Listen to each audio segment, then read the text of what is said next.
साथियों नमस्कार। एक बार फिर से आप सभी का बहुत बहुत स्वागत है आपके अपने परिवार मैथ्स वाटिका में। दोस्तों मैं हूं रूपेश यादव और इस वीडियो में हम लोग मैथमेटिक्स के 10 वैसे क्वेश्चन को देखेंगे जो रेलवे एग्जाम में बार बार पूछा जाता है। इससे पहले भी इस सीरीज़ के वीडियोज़ को हमने अपलोड किया है, जिसके प्लेलिस्ट का लिंक आपको इस वीडियो के डिस्क्रिप्शन में मिल जाएगा। इसके अलावा अगर आप हमारे साथ पेड बैच में जुड़ना चाहते हैं तो इसके लिए आपको प्ले स्टोर से मैथ्स वाटिका एप्लीकेशन को डाउनलोड करना होगा। उस एप्लीकेशन के ऊपर मैथ और रीजनिंग दोनों का ही फाउंडेशन बैच चल रहा है। प्रत्येक बैच का फी वहाँ पे आपको 350 रुपये देने होंगे, यानी 350 में कंप्लीट मैथमेटिक्स और 350 में कंप्लीट रीजनिंग आपको वहाँ पे कराया जाएगा। तो आइए शुरू करते हैं आज के क्लास को। देखिएगा यहाँ पे पहला क्वेश्चन आपका ट्रिग्नोमेट्री से है और मोस्ट रिपीटेड क्वेश्चन है। बहुत ही ज़्यादा इस तरीके का क्वेश्चन एग्जामिनेशन में देखने को मिलता है। बोला यह गया है कि tan 2a बराबर cot a माइनस 18 डिग्री है और 2a एक न्यून कोण है। न्यून कोण का मतलब 90 डिग्री से छोटा। तो हमें बताना है कि a का मान क्या होगा। a का वैल्यू हमें इस क्वेश्चन में बताना है। डाटा क्या दे रखा है? तो डाटा दिया है कि tan 2a का वैल्यू जो है वह cot a माइनस 18 डिग्री के बराबर। पहली चीज़ यहाँ पे देखिए क्या देखना है आपको। tan के बराबर में क्या है? cot। और tan के बराबर में cot तभी होगा जब दोनों के एंगल का सम 90 डिग्री होगा। जैसे कोई भी एंगल से चेक कर लेते हैं। मान लीजिए हम आपसे कहें कि tan 30 डिग्री बराबर cot कितना डिग्री लिख सकते हैं, तो tan 30 का मान होता है 1/√3 और cot 60 का मान भी होता है आपका 1/√3। इसका मतलब कि tan 30 डिग्री के बराबर में हम cot 60 डिग्री लिख सकते हैं। बराबर में क्यों लिखेंगे? क्योंकि tan 30 डिग्री का जितना मान होता है cot 60 डिग्री का मान उतना ही होता है। अब यहाँ से आपको क्या समझना है कि tan के बराबर में cot तभी होगा, tan थीटा के बराबर में cot थीटा तभी होगा जब इसके एंगल का सम 90 डिग्री हो जाएगा। देख लीजिए इसके एंगल को जोड़ के देखिए कितना डिग्री हो रहा है? 90 डिग्री हो रहा है। तो tan के बराबर में cot तभी होगा जब इसके एंगल का सम 90 डिग्री हो जाए। और चेक करते हैं, अगर हम आपसे कहे कि साइन 30 डिग्री का वैल्यू जो है वह कॉस कितने के बराबर होगा, तो साइन 30 डिग्री का मान आपका कॉस 60 डिग्री के बराबर हो जाएगा। देख लीजिए साइन 30 का मान भी 1/2 होता है, कॉस 60 का मान भी 1/2 होता है। मतलब साइन के बराबर में कॉस कब होगा? जब इसके एंगल का सम 90। देखिए साइन के बराबर में कॉस कब होगा? जब इसके एंगल का सम 90 डिग्री हो जाएगा। उसी तरीके से सेक के बराबर में कॉसेक, मतलब जो भी इंटरचेंजिंग वाला है। इंटरचेंजिंग वाला कौन कौन है? साइन को इंटरचेंज हम लोग करते हैं कॉस में और कॉस को साइन में, तो साइन और कॉस इंटरचेंजिंग वाला है। टैन को इंटरचेंज करते हैं कॉट में और कॉट को करते हैं टैन में, तो कॉट और टैन इंटरचेंजिंग वाला है। उसी तरह से सेक को इंटरचेंज करते हैं कॉसेक में और कॉसेक को इंटरचेंज करते हैं सेक में, यानी कि कॉसेक और सेक इंटरचेंजिंग वाला है। तो इंटरचेंजिंग वाला जब भी आपस में बराबर होगा, इसका सीधा सा मतलब है कि इसके एंगल का सम जो है वह 90 डिग्री होगा। तो यहाँ पे टैन के बराबर में कॉट है, इसका क्या मतलब है कि इसका एंगल, टैन का एंगल और कॉट के एंगल का सम यानी योगफल 90 डिग्री होगा। तो टैन का एंगल कितना है? 2a है, ठीक है। और कॉट का एंगल क्या है आपका? a माइनस 18 डिग्री है, यही तो है। और इस दोनों का सम जो है वह कितना डिग्री के बराबर हो जाएगा? दोनों का जो सम है वह 90 डिग्री के बराबर हो जाएगा, ठीक है। यही आपका मेन चीज़ था। टैन के बराबर में कॉट, साइन के बराबर में कॉस और सेक के बराबर में कॉसेक जब भी रहे, इसका सीधा सा मतलब है कि दोनों के एंगल का सम 90। जैसे मान लीजिए कि इस तरह से दे दिया साइन x बराबर कॉस y। अच्छा, साइन के बराबर में यहाँ पे क्या दे दिया? कॉस दे दिया। तो साइन के बराबर में कॉस कब होगा? जब इसके एंगल का सम 90 डिग्री होगा। मतलब यहाँ पे पक्का x प्लस वाई का वैल्यू कितना डिग्री हो जाएगा? x प्लस वाई का वैल्यू आपका 90 डिग्री हो जाएगा, ठीक है। तो उसी तरीके से यहाँ पे देख लीजिए, यह दोनों बराबर है, इसका मतलब दोनों के एंगल का सम 90 डिग्री होगा। इसको सोल्व करिए, 2a प्लस a कितना हो जाएगा? 3a बराबर माइनस 18 डिग्री इधर आके 90 में जुटेगा तो 108 डिग्री हो जाएगा।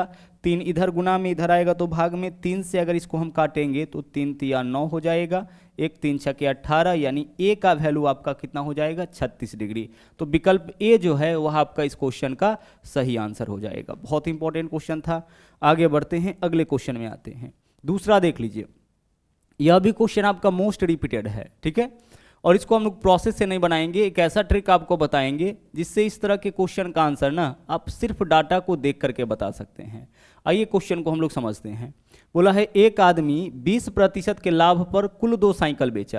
अच्छा, 2 साइकिल को बेचने पर इसको 20% का लाभ हुआ है। ध्यान रहे, 2 साइकिल को बेचने पर, तो 2 साइकिल को बेचने पर जो लाभ होगा उसको हम औसत लाभ कह सकते हैं। दोनों साइकिल को बेचने पर 20% का लाभ, यानी कि 20% औसत लाभ हो गया। आगे चलिए, यदि उसने प्रत्येक को 3500 रुपए में खरीदा, देखिए प्रत्येक का कॉस्ट प्राइस, प्रत्येक का क्रय मूल्य इस क्वेश्चन में बराबर दे रखा है।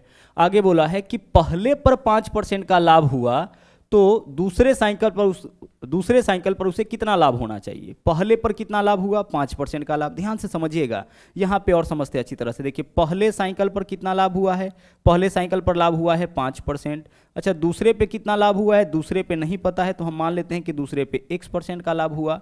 और दोनों साइकिल मिलाकर के कितना लाभ हो गया, दोनों साइकिल मिलाकर के 20% का लाभ हुआ। और दोनों साइकिल का क्रय मूल्य क्या दे रखा है, दोनों साइकिल का क्रय मूल्य आपका बराबर दे रखा है। हमें यही बताना है कि दूसरे साइकिल को कितने % लाभ पर बेचा। तो देखिए तरीका हमारा क्या होगा, दोनों साइकिल पर जो होने वाला लाभ होगा वह तो औसत लाभ होगा। और औसत लाभ कैसे निकालेंगे, पहले वस्तु पर होने वाला लाभ प्लस दूसरे वस्तु पर होने वाला लाभ बट्टा 2। तो पहले साइकिल पर कितना % का लाभ, 5% का लाभ, तो 5। दूसरे साइकिल पर कितने % का लाभ, x मान लिए। और औसत लाभ क्या होगा, 5 + x बट्टा 2, दोनों साइकिल पर होने वाला लाभ, यही तो होगा। जबकि दोनों साइकिल पर होने वाला कुल लाभ इसका 20% है, यही तो है ना। दोनों साइकिल पर होने वाला लाभ कितना है, 20। तो दोनों साइकिल पर होने वाला लाभ को यहाँ पे हम लोग औसत लाभ समझेंगे। पहले साइकिल पर 5% का लाभ दूसरे पर निकालना है, उसको x मान लिए। औसत लाभ 5 + x बट्टा 2 बराबर हम लोग 20 कर दिए। अब इसको सोल्व करिए, 5 + x का वैल्यू कितना हो जाएगा, क्रॉस मल्टीप्लाई करेंगे तो 20 दूना 40 हो जाएगा। 5 + x का वैल्यू 40, तो यहाँ से बताइए कि x का मान क्या होगा, +5 जाके 40 में से घटेगा 35, तो x का मान आपका 35 हो जाएगा। इसका मतलब क्या हुआ कि दूसरे साइकिल पर इसको 35% का लाभ हो जाएगा। दूसरे साइकिल पर कितने % का लाभ होगा, दूसरे साइकिल पर इसको 35% का लाभ हो जाएगा। क्वेश्चन को देख करके आप आंसर बता सकते हैं, ठीक है। देखिए फिर से समझिएगा, एक आदमी 20% के लाभ पर 2 साइकिल बेचा, यानी कि दोनों साइकिल का औसत लाभ आपका 20 है, ठीक है। अब प्रत्येक को 3500 में खरीदा है, प्रत्येक का कॉस्ट प्राइस क्रय मूल्य बराबर होना चाहिए, है ना। ऐसे क्वेश्चन में क्रय मूल्य आपका क्या होगा, बराबर देगा। पहले पर 5% लाभ, तो दूसरे पर कितना का लाभ होगा, यही हमें बताना है। आप इसको 2 गुना करके और इसको घटा भी सकते हैं, तो 20 दूना 40 - 5 35, यानी दूसरे पर 35% का लाभ हो जाएगा, ठीक है। चलिए आगे बढ़ते हैं। अगला क्वेश्चन देखिएगा, यह क्वेश्चन आपका स्टैटिक्स से है। यहाँ पे बहुलक, माध्यिका और माध्य का लघुत्तम समावर्तक निकालना है हम लोगों को। क्या निकालना है, बहुलक, माध्यिका और माध्य। यहाँ जो आंकड़ा दिया गया है ना, इन आंकड़ों का हमें पहले बहुलक, फिर माध्यिका, फिर माध्य तीनों निकाल लेना है। और तीनों निकालने के बाद जो वैल्यू आएगा उसका हमें लघुत्तम समावर्तक यानी कि LCM बताना है। तो आइए सबसे पहले हम क्या करेंगे ना, कि इन आंकड़ों को हम सजा लेते हैं आरोही क्रम में, यानी कि बढ़ते हुए क्रम में, ठीक है। तो सजाइए, सबसे छोटा वैल्यू क्या है, 2, तो सबसे पहले हम लिखे 2। उसके बाद देखिए इससे बड़ा वैल्यू क्या है, इससे बड़ा वैल्यू 3 है। और फिर 4 कितनी बार है, 4 आपका 3 बार है। तो 2 के बाद हम लिए 3, 3 के बाद 4, कुल मिला के कितनी बार, 4 जो है ना वह कुल मिला के 3 बार आया है, ठीक है। आगे बढ़िए, अब 4 के बाद अगला वैल्यू क्या है, 6, और उसके बाद 7 भी है, 8 भी है, 6 7 8। इसके बाद हम लिखेंगे 6, फिर 7 और फिर 8। और कुछ वैल्यू है, हाँ 10 और 12, तो फिर हम लिखेंगे 10 और उसके बाद लिखेंगे हम 12। सभी वैल्यूज को यहाँ पे हम लिख दिए, ठीक है। चलिए सभी वैल्यू को किस तरीके से लिखे हैं, आरोही क्रम में सजा के, असेंडिंग ऑर्डर में सजा दिए हैं। पहले छोटा संख्या, उसके बाद बड़ा, उसके बाद बड़ा, इस तरीके से, ठीक है। चलिए जो भी आंकड़ा यहाँ पे दिया गया था उसको हम लोग बस आरोही क्रम में सजा दिए। कुल कितना संख्या देखिए, 2 4 6 8 10, कुल मिला के 10 संख्या है। पहला हमें क्या बताना है, इसका बहुलक बताना है। तो आइए सबसे पहले हम निकालते हैं इसका बहुलक, देखते हैं कि इसका बहुलक क्या होगा, ठीक है। बहुलक देखिए, बहुलक किसको बोलते हैं, तो किसी भी श्रेणी में जो संख्या सबसे ज़्यादा बार आए, यानी जिस संख्या का पुनरावृत्ति सबसे ज़्यादा बार होगा वही बहुलक कहलाता है। तो इस सीरीज में देखिए सबसे ज़्यादा बार कौन आया है, 4 देखिए 4 1 2 3 बार आया है, बाकी सभी संख्या 3 बार नहीं, बाकी कोई भी इससे ज़्यादा नहीं आया है। इसका मतलब कि यहाँ जो आंकड़ा दिया गया है उसका बहुलक कितना हो जाएगा, 4। जिसका पुनरावृत्ति सबसे ज़्यादा बार होगा वही बहुलक होता है। आगे हमें निकालना इसका माध्यिका। माध्यिका कैसे निकालते हैं, तो आंकड़ों को आरोही क्रम में सजाने के बाद जो संख्या बिल्कुल बीच में आएगा वही माध्यिका। अगर बीच में एक संख्या आएगा तो वही माध्यिका, लेकिन अगर बीच में दो संख्या आ जाए तो दोनों को जोड़ करके दो से भाग करेंगे तब माध्यिका निकलेगा। अगर बीच में एक संख्या तो वही माध्यिका, लेकिन बीच में दो संख्या तो दोनों को जोड़ करके दो से भाग करेंगे वही माध्यिका हो जाएगा। यहाँ पे देख लीजिए हमें इसका माध्यिका निकालना है, तो बीच में देख लीजिए 4 संख्या आप लेफ्ट से हटाइए, 4 संख्या आप राइट से हटाइए, बीच में दो संख्या है 4 और 6। तो अब हम क्या करेंगे, इस दोनों को जोड़ करके भाग करेंगे 2 से, तो 4 और 6 10, 10/2 यानी कि माध्यिका यहाँ पे कितना हो जाएगा आपका, माध्यिका आपका 5 हो जाएगा। ठीक है, माध्यिका कितना 5। माध्यिका कैसे निकालते हैं, आंकड़ों को आरोही क्रम में सजाने के बाद जो संख्या बिल्कुल बीच में आता है वही माध्यिका। अगर बीच में दो संख्या आ जाए, बीच में दो संख्या आ जाए तो दोनों को जोड़ करके 2 से भाग करेंगे, बीच में अगर एक संख्या आएगा तो वही आंसर। अच्छा, दो संख्या और एक संख्या कब आता है, जब आंकड़ों का संख्या इवन होगा, जब आंकड़ों का संख्या सम होगा, यानी 6 संख्या 8 संख्या 10 संख्या इवन होगा, उस केस में बीच में दो संख्या मिलेगा। और अगर आंकड़ों का संख्या ऑड होगा, यानी कि 5 संख्या तो बीच में एक ही संख्या मिलेगा, 7 संख्या तो बीच में एक ही संख्या मिलेगा। आगे चलिए, और आगे हमें क्या बताना है, माध्य। माध्य का मतलब क्या होता है, औसत होता है। माध्य कैसे निकालते हैं, माध्य निकालने के लिए फॉर्मूला हम लोग यूज करते हैं आंकड़ों का योग बटा आंकड़ों की संख्या, सम ऑफ डाटा बटा नंबर ऑफ डाटा। तो सभी संख्याओं को जोड़िए, 2 3 5 4 9 4 13 4 17 6 23 7 30 30 और 8 38 38 और 10 48 और 12 60। आंकड़ों का योग कितना आ गया 60 बट्टा आंकड़ों की संख्या कितना है 10, 60 बट्टा 10 कितना हो जाएगा, ये आपका 6 हो जाएगा। तो देख लीजिए इस क्वेश्चन में आपका बहुलक कितना आ गया है 4 आ गया है, माध्यिका कितना है 5 आया है, और इसके अलावा माध्य कितना है 6। आपको बताना है 4 5 और 6 का एलसीएम। बहुलक, माध्यिका और माध्य का क्या बताना था, लघुत्तम। तो 4 5 6 का एलसीएम, 4 5 6 का एलसीएम कितना हो जाएगा आपका 60 हो जाएगा। तो आंसर आपका इस क्वेश्चन का विकल्प डी हो जाएगा। ठीक है, चलिए अब बढ़ते हैं हम लोग अगले क्वेश्चन में।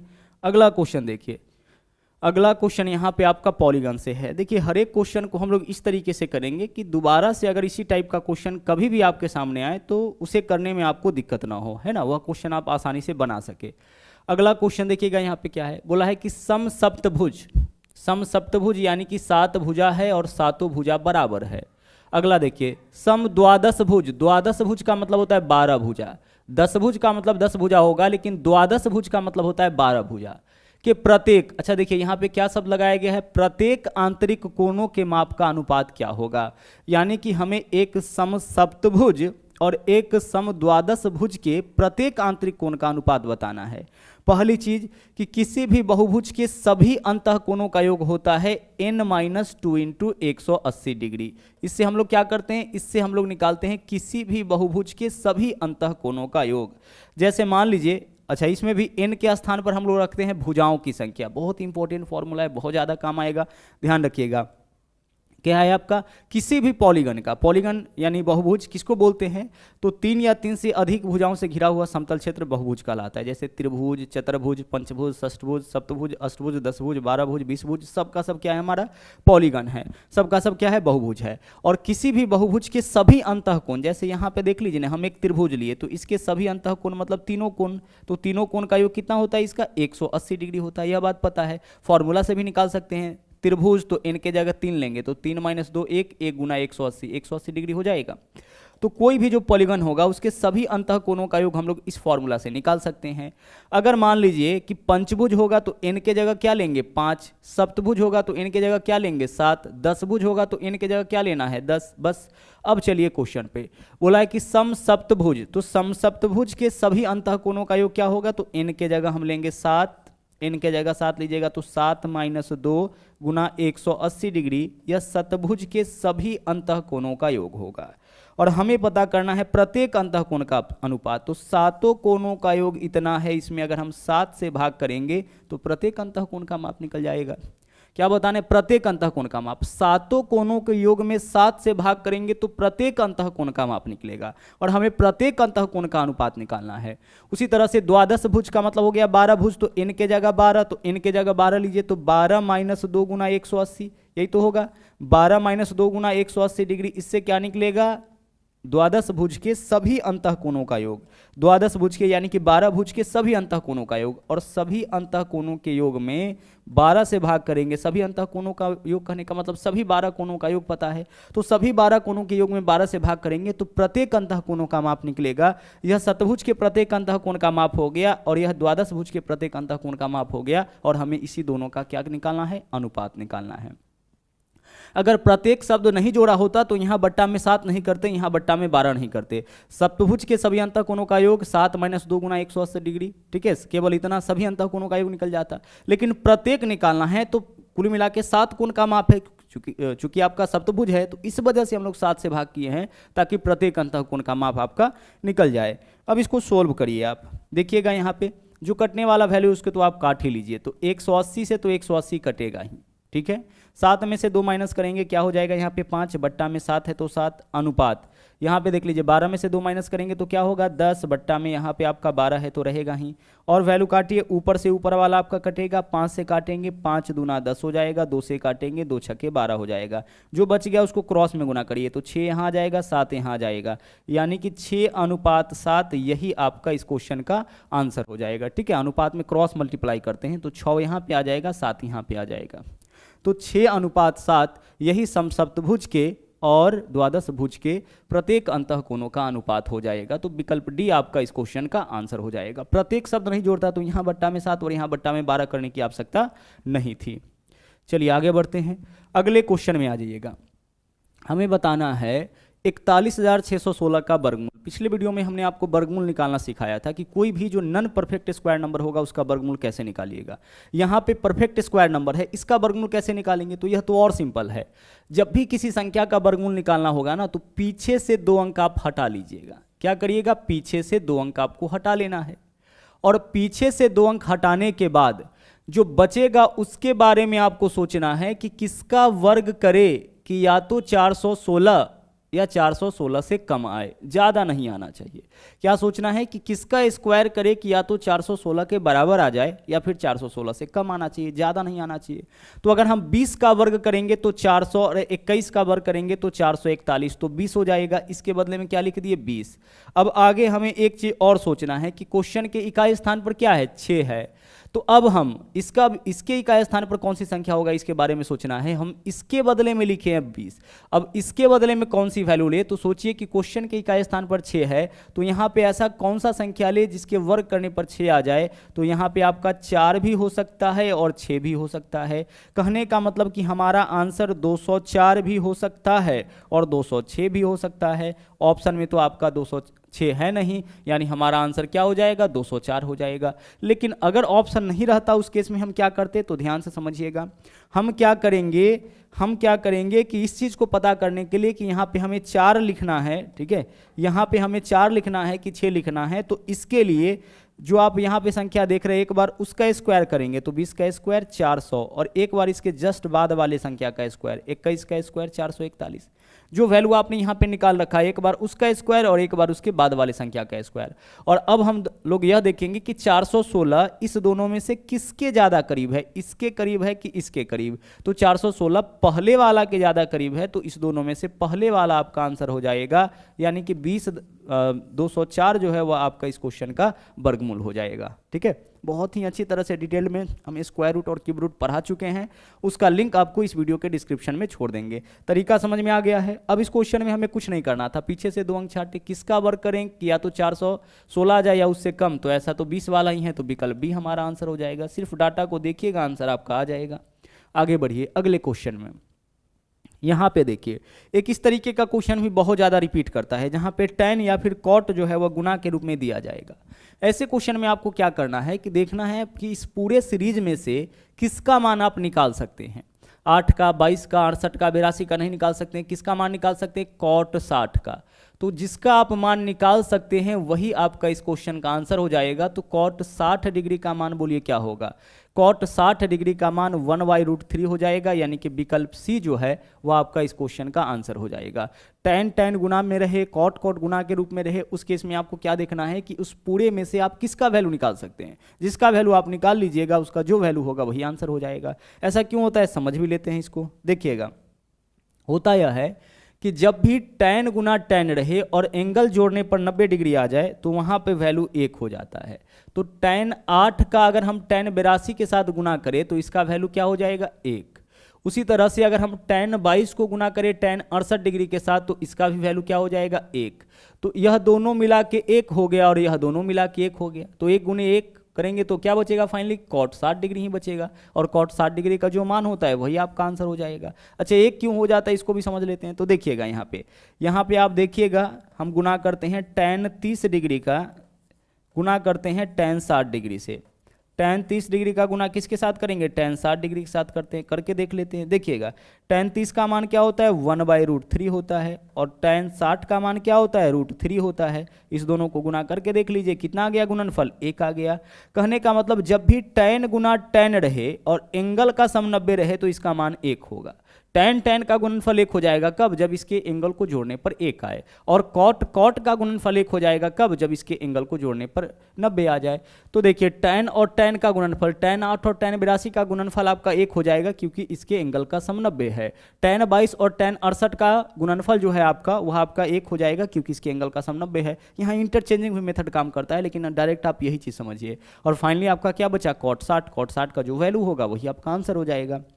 आगे चलिए अगले क्वेश्चन में। देखिए एक ऐसा भी क्वेश्चन बहुत ज़्यादा आता है, यहाँ पे तो दे रखा है कि एक भिन्न y बट्टा x, भिन्न का मान दे रखा है y बट्टा x। नहीं भी देता तो हम मान लेते कि माना कि इस भिन्न का अंश बराबर x हर बराबर y, या अंश बराबर y हर बराबर x, कुछ भी मान लेते। यहाँ पे दे रखा है, अच्छी बात है, ठीक है।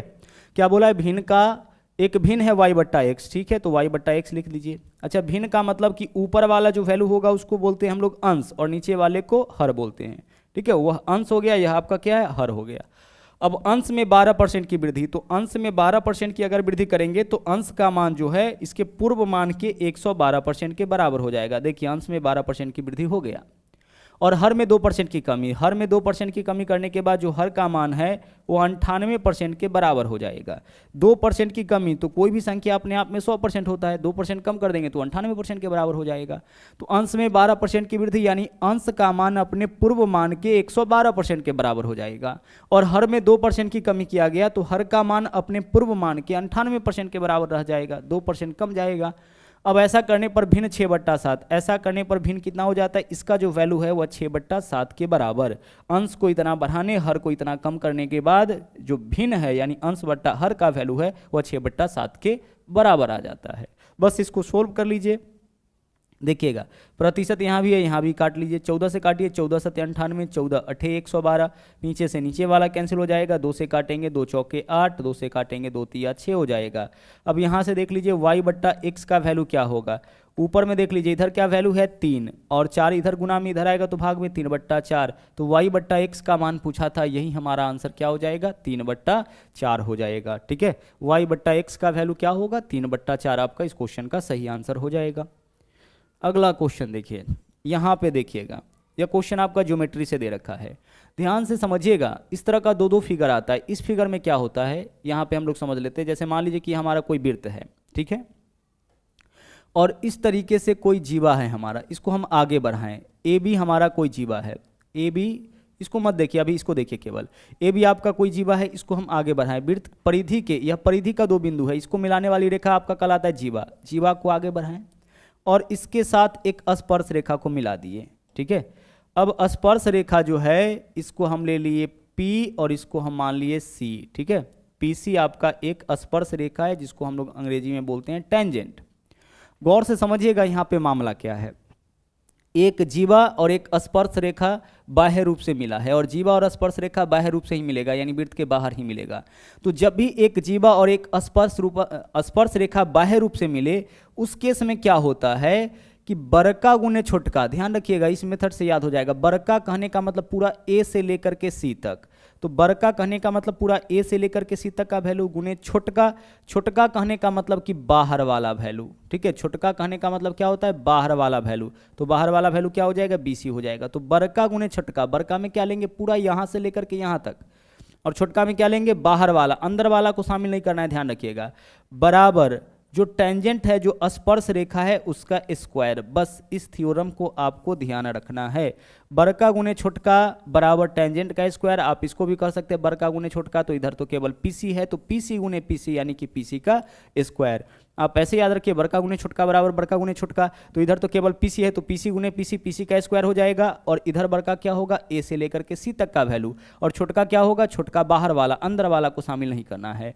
उसी तरीके से कभी कभी क्वेश्चन आपका ऐसे भी आ जाता है कि दो जीवा अगर बाह्य रूप से मिले, इन दोनों पे आधारित क्वेश्चन पूछा जाता है, ए बी और सी डी।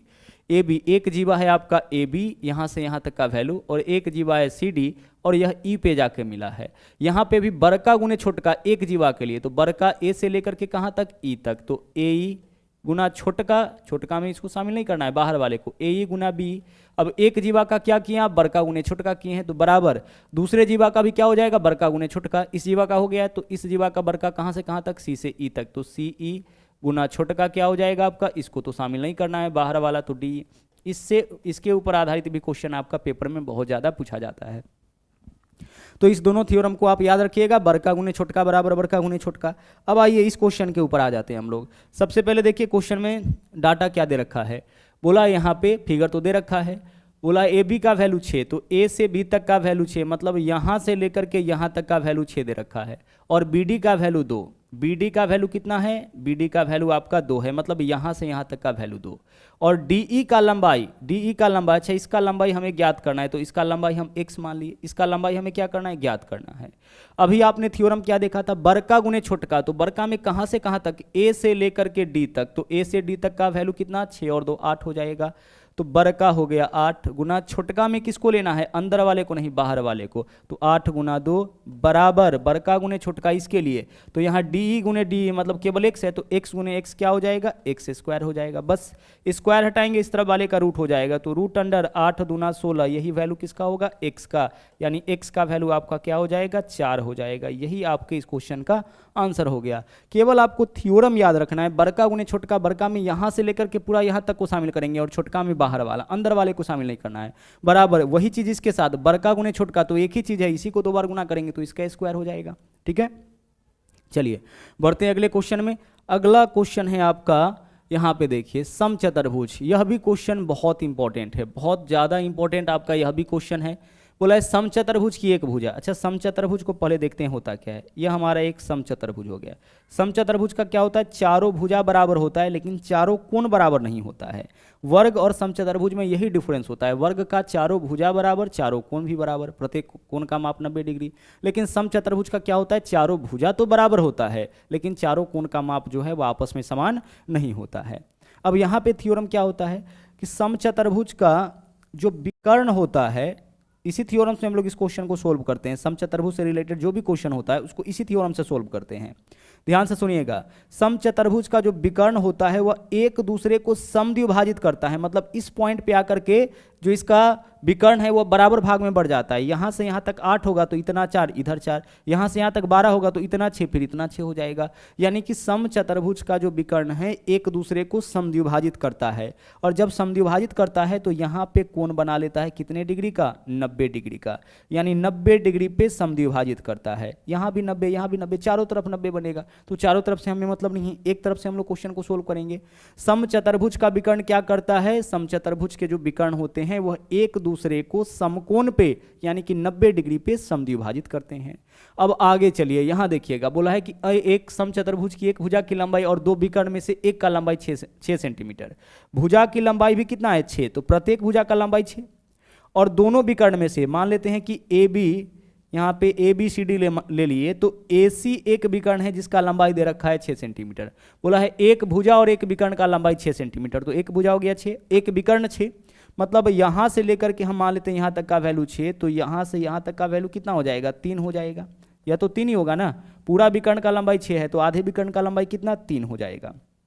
अब गौर से समझिएगा, इस पार्ट को देखिएगा आप, इस पार्ट को यहाँ पे देखिए, इसका वैल्यू पता है, देखिए इस वाले का वैल्यू पता है, इसका भी वैल्यू पता है हमें। अगर इसका वैल्यू अगर हम निकाल लेते हैं, इसका वैल्यू अगर हम निकाल लेते हैं तो यह क्या है, यह आपका दूसरे विकर्ण के आधे का वैल्यू है। यह क्या है, दूसरे विकर्ण के आधे का वैल्यू।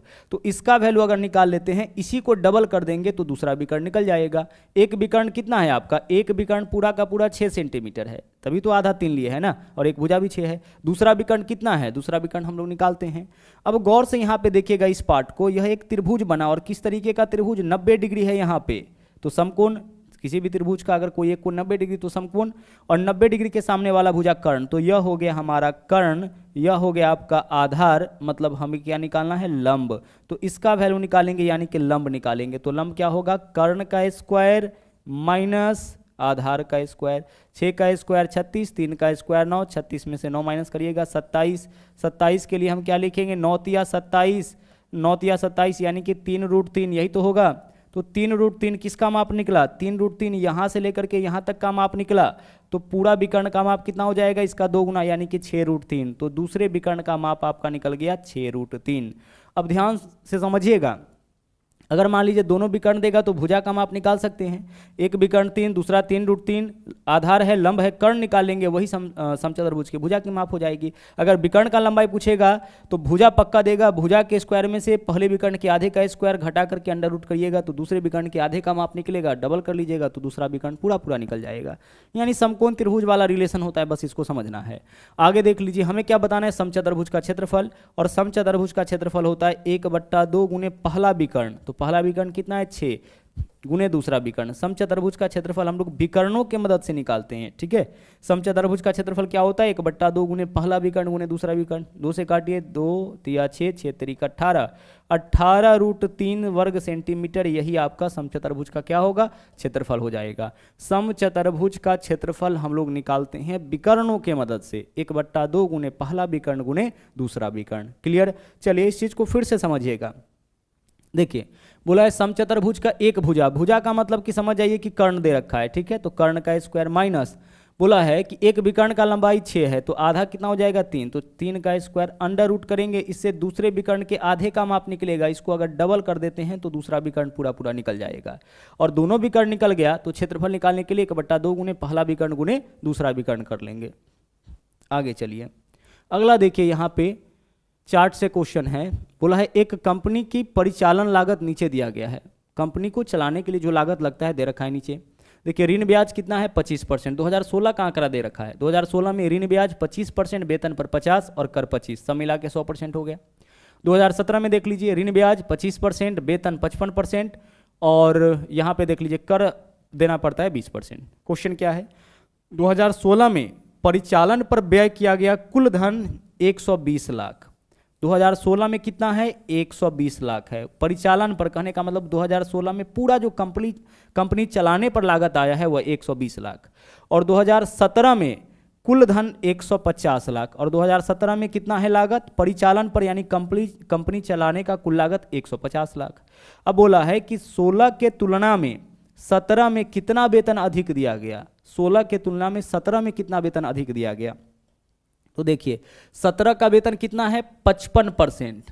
किसका 55%, कुल परिचालन का, यानी कंपनी 2017 में कंपनी चलाने में कुल जो खर्चा आया उसका 55%। तो 150 लागत आया है, कुल लागत 150 लाख, इसका 55% जो है वह वेतन दिया गया है। कब, इतना वेतन दिया गया है आपका 2017 में। तो 150 लाख का 55% यानी 55/100 निकालिए।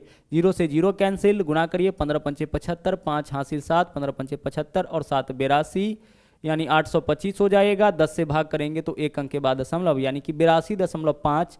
यह 2017 में वेतन पर कुल खर्च हो जाएगा।